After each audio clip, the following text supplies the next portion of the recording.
You're listening to the Drive Forward podcast. We're cruising through the latest in transportation to inspire a better tomorrow. Welcome to the 7th episode of the Drive Forward podcast. I'm your host, Emily Jankowski. Today, we're chatting with Kristie Chin, the University of Texas at Austin's Director of Civic Innovation for the Center of Transportation Research. Well, welcome to the Drive Forward podcast, Kristie. Let's go ahead and dive on in. Maybe start off by telling me a little bit about your role at the University of Texas at Austin and your unique background in both engineering and design. Sure. Here at UT Austin, I'm the Director of Civic Innovation for the Center of Transportation Research. My background is in civil engineering on the structure side, and then I also have degrees in architecture and transportation engineering. We primarily focus on the emerging technology in smart city space. That can mean a lot of different things, but really look at the intersection of transportation, community, and policy. We've got two main projects: the Texas Technology Task Force, which is a strategic advisory body to the Texas Department of Transportation. And then our second one is the Texas Innovation Alliance. And the Alliance, it grew out of that effort.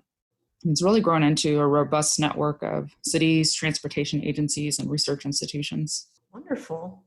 So it sounds like a good amount of your work is actually revolving around the Texas Innovation Alliance itself. Maybe tell me a little bit more about how this program got its start and where you're working now with it. Yeah, we got our start back in 2016. The US DOT Smart City Challenge was just a really good opportunity. I think Texas was just facing rapid population growth, congestion was front of mind. And when that announcement was made, the city of Austin really looked at it as this opportunity to reimagine the city and what some of these emerging technologies could do for its community. Even though the city of Austin didn't win that application, there was just so much momentum. And the city of Austin worked with the Texas Department of Transportation, and together they issued a call to action to the other metro areas around the state.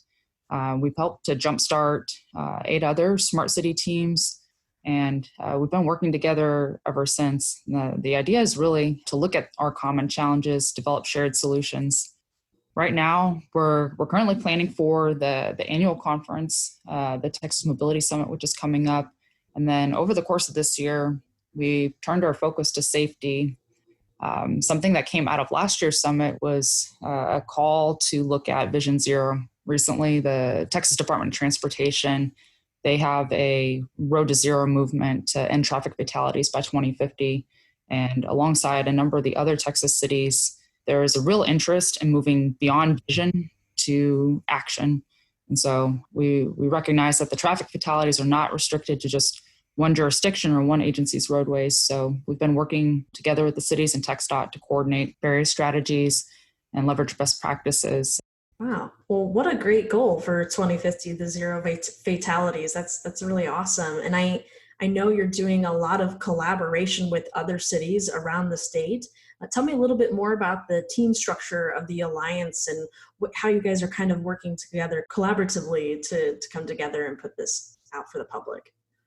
Yeah, the Alliance is comprised of regional teams. Right now, we've got 10 different teams representing large, midsize, and small regions. So it includes Houston and Dallas-Fort Worth, as well as the city of Austin and even Bryan College Station and Corpus Christi. And they include a variety of stakeholders. Whenever we first got started, we really looked to each of the regions as to how best to organize themselves. They know their issues best, they know their local politics best, they know their communities. And so we really looked to them in terms of who they wanted to invite to the table. Typically, it includes the city, someone from the transit agency, the metropolitan planning organization or council of government. The TxDOT district's typically involved. And then Houston, for example, has included their port. San Antonio talks with their joint military base. And then a lot of times the local universities are also part of the discussion. So it's been just a really good model. It's a grassroots, almost organic structure of partnerships. And it's something that we really think that has made the Alliance successful and enabled us to be nimble as an organization. Wow, that's really great to be able to see, metropolitan agencies and as well as state agencies coming together and working with the university like that for something greater. That's awesome. Well, I know speaking of partnerships, one of your key partnerships is with the national nonprofit known as the Smart Cities Lab. What has been some of the value in collaborating with cities outside of Texas, and what are some of the challenges that you're currently tackling? Yeah, there's been an immense value in collaborating with the lab. We recognize that Texas is not the only one facing these big challenges of population growth, congestion, this pandemic, or even how communities are being displaced.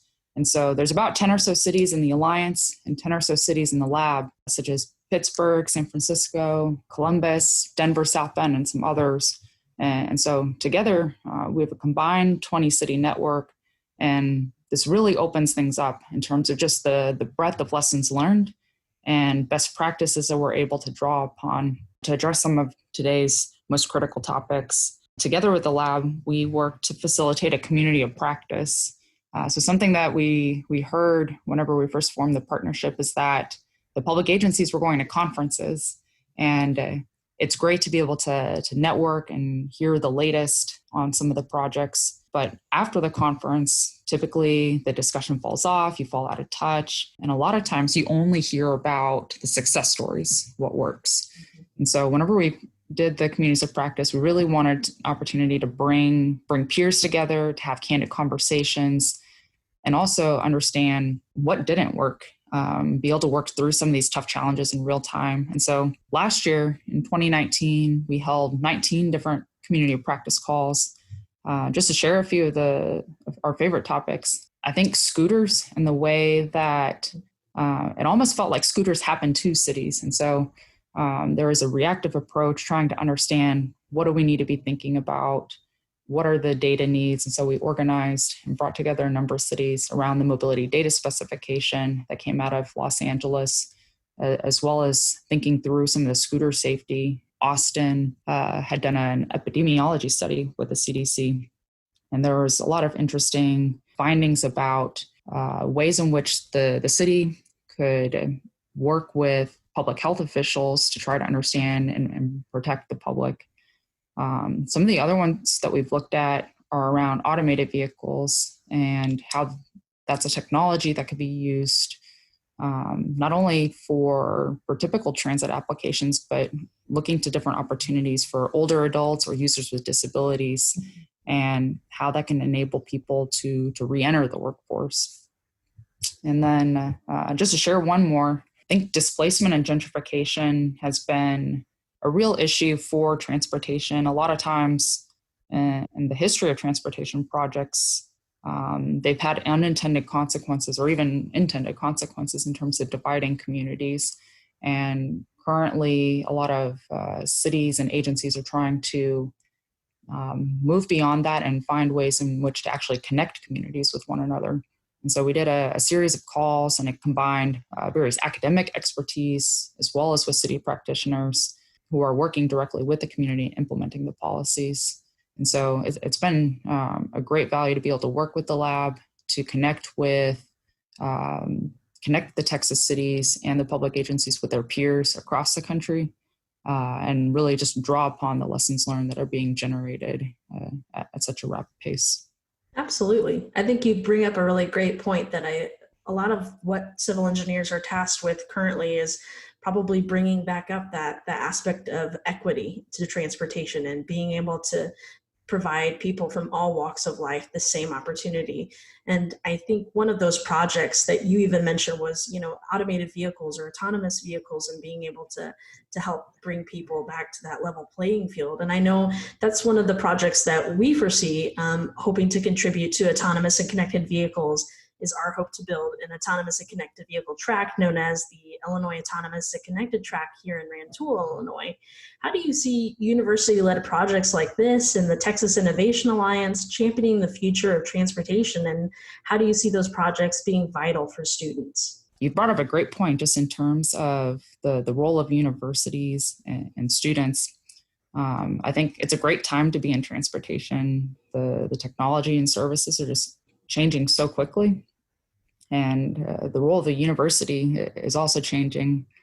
I think for transportation, I really believe that the way forward is going to be applied. It's going to be interdisciplinary. As researchers, I think we're accustomed to taking our time, right? We have that time to formulate a hypothesis, develop the methodology, collect the data, evaluate the results.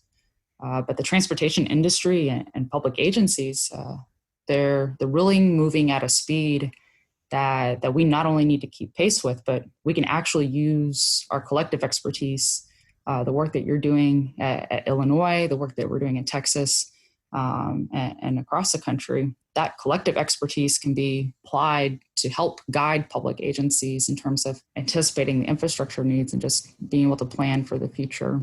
And then, you talked about students. And I think with everything that's happening with COVID-19, I think folks are starting to really look at education differently and what are the opportunities beyond the classroom, beyond textbooks. And so I think with some of these applied opportunities, students can immerse themselves in these experiences, being able to talk with the public sector, the private sector. And something that we focus on in terms of the thinking is it's not about the technology. We really focus on what is the challenge that you're solving, and having that critical thinking skill set can equip the students going forward to really put in that next generation of transportation. Absolutely.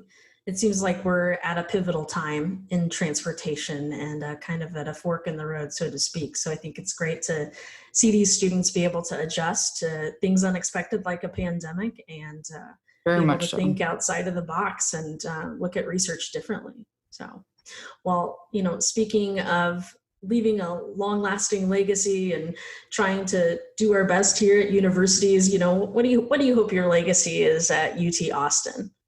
I think I would really hope that my legacy at Austin would be a philosophy of teamwork. I've played team sports my whole life. I've played softball all the way into college.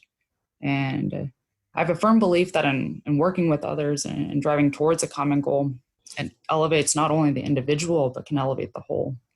So the work that we've been doing with the Alliance, I think something that was critical to forming the Alliance was the ability of the public agencies to check their title at the door, to change the mindset that this is not just about my agency and my jurisdiction, but to really think about the transportation system as a whole. And that's something that I think the team of students and researchers that we have at UT Austin, they've embedded that philosophy, and the way that they work with each other, or the way that they've carried into their careers in the professional world. I think that philosophy of teamwork is something that I hope would extend beyond me, just in order to be able to create and build something greater. Absolutely. Well, thank you so much for joining us on the podcast today, Kristy. That's all I had for you. And listeners, thank you so much for staying tuned in. The Drive Forward podcast is a production of Illinois Center for Transportation, a research center of the University of Illinois at Urbana-Champaign. We invite you to subscribe to the Drive Forward podcast on iTunes, SoundCloud, or Spotify. And while you're there, feel free to like or rate us. Thanks for listening. Keep the conversation rolling by using the hashtag Drive Forward.